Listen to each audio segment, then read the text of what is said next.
அனைவருக்கும் வணக்கம்.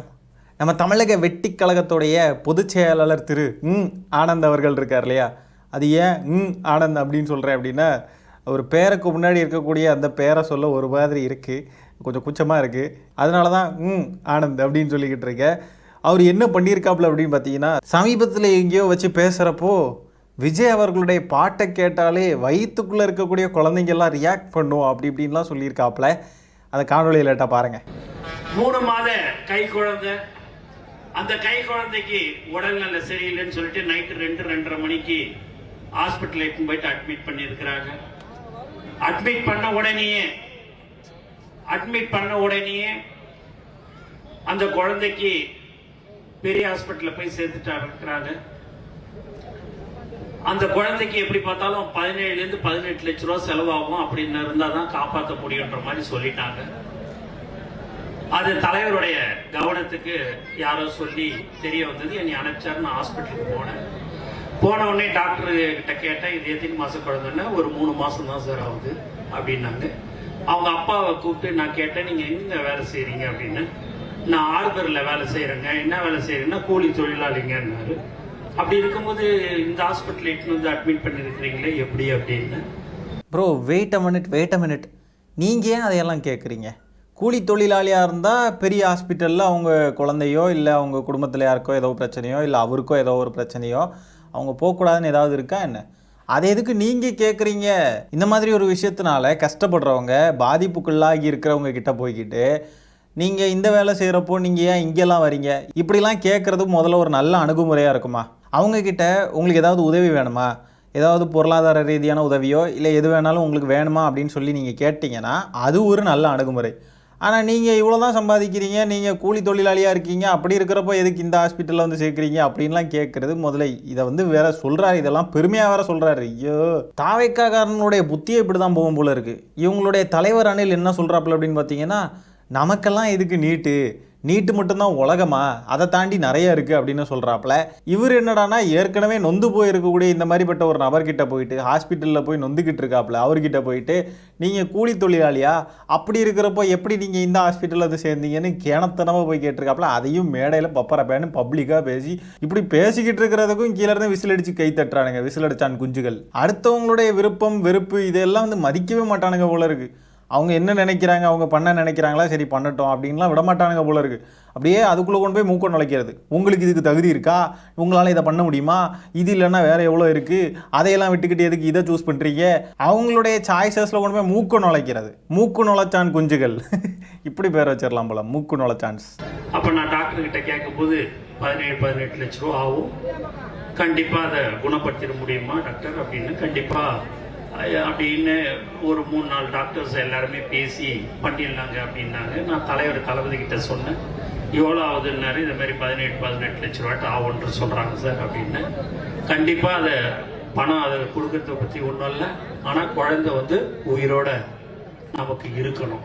அதனால எவ்வளோ செலவானாலும் சரி அதை நீ வந்து பண்ணிடணும் அப்படின்னு. சரி சார் அப்படின்னு சொல்லிட்டு அடுத்த நாள் நான் போயிட்டு தலைவரை பார்க்கும்போது தலைவர் ஒரே ஒரு விஷயத்தான் தான் சொன்னார். ஆனால் நான் கொடுக்கறது அந்த அப்பா அம்மாவுக்கு மட்டும் தெரிஞ்சா போதும். அதை விட்டுட்டாங்க நீ கொடுத்த உடனே ஒரு போட்டோ எடுக்கிறது, செல்போன்ல அதை எடுத்து நான் அதை பதிவு பண்றது, நான் கொடுத்தன்றது சொல்றதெல்லாம் எக்காரத்தை கொண்டு அதை வச்சுக்கூடாது. கொடுத்தமா வந்தோமான்னு இருக்கணுமே ஒழிய யாருக்கும் தெரியக்கூடாது. கொடுத்துட்டு வந்துக்கிட்டே இருங்க. நான் சொன்னேன், சார் இது 1 லட்சம் இல்லை, 2 லட்சம் இல்லை, பல லட்சம். ஒன்று நீங்க வந்து சொல்லணும், வந்து கொடுக்கணும். இல்லை நான் தான் சொல்லிட்டேன்ல, போய் கொடுத்துட்டு வந்துக்கினே இருக்கணும்ட்டு. வேற எந்த பேச்சும் இல்லை. என்ன சொல்றாங்களோ போய் கட்டிட்டு வந்துக்கிட்டே இருக்கு. இல்லை சார் நான் சொல்றத மட்டும் செய்யுங்க, போனோமா கொடுத்தோமான்னு வந்துக்கினே இருக்கணும் அப்படின்னாரு. ஏ அப்பா மக்களே, நம்மளாம் இதை அப்படியே நம்பிடணும் மக்களே. எப்படி சொல்கிறாரு பார்த்தீங்களா? வலது கை கொடுக்கறது இடது கைக்கு தெரியக்கூடாதுன்னெலாம் சொல்லுவாங்க தெரியுமா?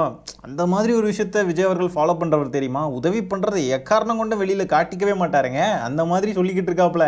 வெளியே தெரியவே கூடாது, சொல்லவே கூடாது அப்படின்ற ஒரு விஷயத்த இப்போ நீங்கள் எதுக்கு வெளியில் வந்து சொன்னீங்க? எதுக்கு சொல்கிறீங்கன்னு கேட்குறேன். வெளியே தெரியவே கூடாது. நீங்கள் அப்படி எதுவுமே தெரியாமல் உதவி பண்ணணும் அப்படின்னு நினச்சிருந்தீங்க அப்படின்னா, நீங்கள் உண்மையாலுமே அப்படிப்பட்ட எண்ணம் கொண்டவங்க அப்படின்னு சொன்னால் நீங்கள் வெளியே தெரியப்படுத்தியிருக்கவே கூடாது.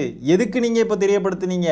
இது தவறு தானே. அப்படி பார்த்தா நீங்கள் விஜய் அவர்களுக்கு துரோகம் இழைக்கிறீங்க. அப்படி பார்த்தா உங்கள் தலைவருடைய சொல் பேச்சே கேட்காம இப்போ நடந்துக்கிட்டீங்களே புஷி ஆனந்த், ஐயோ பேரை சொல்லிட்டோமே, அவர்களே, உங்கள் தலைவர் எப்படி மன்னிப்பார்?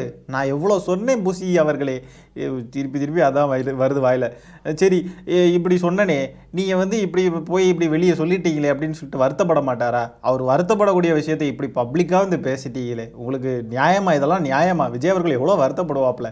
ஏன் புஷி அவர்களே, உங்களுக்கே நியாயமாக இருக்கா? நல்ல மதிப்பெண்கள் எடுத்த மாணவ மாணவியர்களுக்கு 5000 ரூபா கொடுத்ததுக்கே ஊர் முழுக்க பப்ளிசிட்டி பண்ணுற ஒரு நபர் அவர்.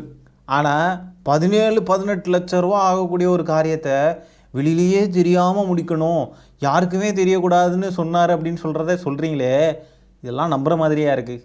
அதே போல் அந்த குழந்தைய போய் நான் அந்த பணத்தை அவர் எவ்வளோ சொன்னாரோ அவங்க டாக்டருக்கு முதல்ல பணம் கட்டணும்னாங்க. அதை எடுத்துகிட்டு போயிட்டு கட்டிட்டு வந்தேன். ஏன் என்று சொன்னால் 3 மாத குழந்தைக்கு தலைவர் தளபதி யார் என்று தெரியாது.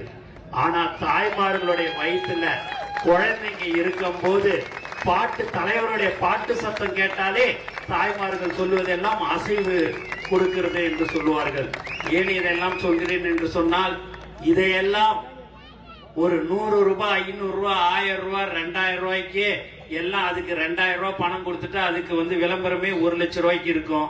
ஆனா இங்க எங்கள் தலைவர் தளபதி எதை செய்தாலும் மக்களுக்கு தெரிந்தால், அவர்களுக்கு யாரு செய்தோமோ அவர்களுக்கு மட்டும் தெரிந்தால் போதும் சொல்லக்கூடிய ஒரு ஒப்பற்ற தலைவர் தளபதிக்கு அவருடைய அறிவுறுத்தலின்படி தான் நாங்கள் எல்லோரும் செயல்பட்டு கொண்டு இருக்கிறோம் என்பதை இந்த நேரத்தில் நான் மகிழ்ச்சியுடன் தெரிவித்துக் கொள்கிறேன்.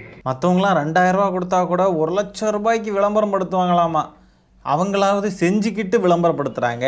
நீங்கள் நடக்காத விஷயம், செய்யாத விஷயத்தையே செஞ்ச மாதிரி பில்டப் பண்ணுறீங்களே. இந்த மாதிரி கட்டுக்கதைகளையெல்லாம் நம்புறதுக்கு தமிழ்நாட்டில் 2 கூட்டம் தான் இருக்குது. ஒன்று நாம் தமிழர் ஜாம்பி கூட்டம்.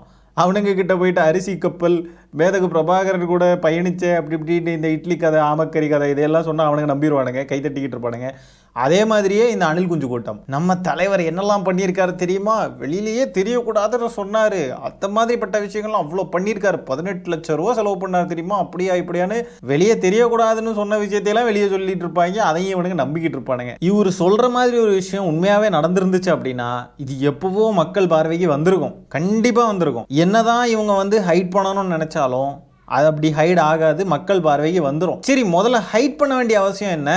இது வெளியில் எல்லாருக்கும் தெரியுது அப்படின்னு சொன்னால் விஜய் அவர்களுக்கு இது பெருமையான விஷயம்தான். இதை வந்து வெளியே தெரியவே கூடாது அப்படின்னு சொல்கிறதுக்கு இது என்ன சட்டப்படி தவறான விஷயமோ இல்லை குற்றம் ஏதாவது பண்ணக்கூடிய விஷயமா செய்கிறாரா விஜய் அவர்கள்? வெளியே தெரிஞ்சால் தெரிஞ்சுட்டு போட்டு நம்ம வெளியே சொல்லிக்க வேணாம் அப்படின்ற மாதிரி சொன்னால் பரவாயில்ல, வெளியில் தெரியவே கூடாது அப்படின்னு சொல்லியிருக்காருன்னா, ஆனால் அதை வந்து அப்படிப்பட்ட ஒரு விஷயத்தை நீங்கள் வந்து சொல்கிறீங்களே, அப்படி வெளியவே தெரியக்கூடாதுன்னு சொல்கிற அளவுக்கு ஒன்றும் தப்பான விஷயம் ஒன்றும் பண்ணலையே. வெளியே தெரியுது அப்படின்னு சொன்னாக்க விஜய் அவர்களுடைய பெயருக்கு இன்னுமே வந்து ஒரு பாசிட்டிவான விஷயமா தானே இருந்திருக்கும், அவருக்கு பெருமை தேடி தரக்கூடிய விஷயமா தானே இருந்திருக்கும். அப்படி இருக்கிறப்ப எதுக்கு அவர் மறைக்க சொன்னார், எதுக்கு யாருக்கும் தெரியக்கூடாதுன்னு சொன்னார்? விஜய் அவர்களுடைய பாட்டை குழந்தைங்க, வயிற்றுக்குள்ளே இருக்கக்கூடிய குழந்தைங்கள்லாம் கேட்டு அப்படியே ஆனந்தம் அடைகிறாங்களா, சந்தோஷம் அடைகிறாங்களா, எல்லாமே சொல்கிறாரு. சரி, அதுக்காக இப்போது சிஎம் ஆக்கிடணுமா? புஷி அவர்களே, இதுக்கெல்லாம் மக்கள் ஓட்டு போட மாட்டாங்க.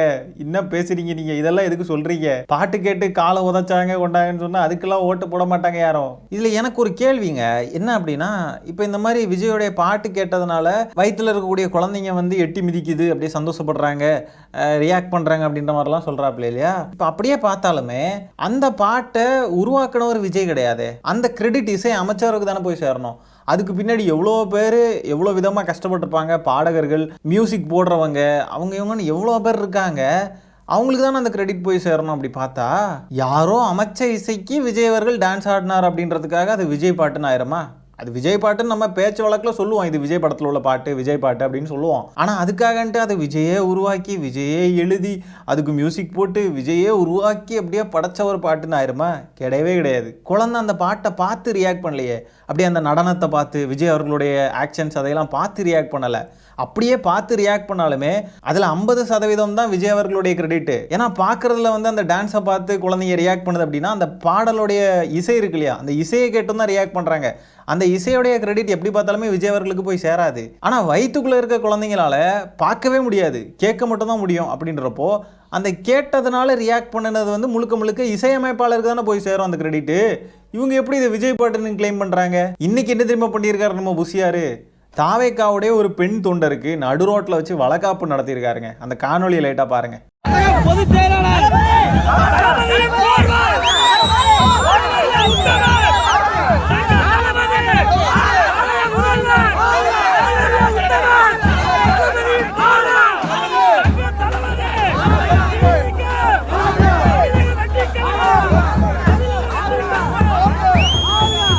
அடுத்த வருஷம் அவங்க கட்சியே நடு ரோட்டில் தான் நிற்க போகுது, அது வேற கதை.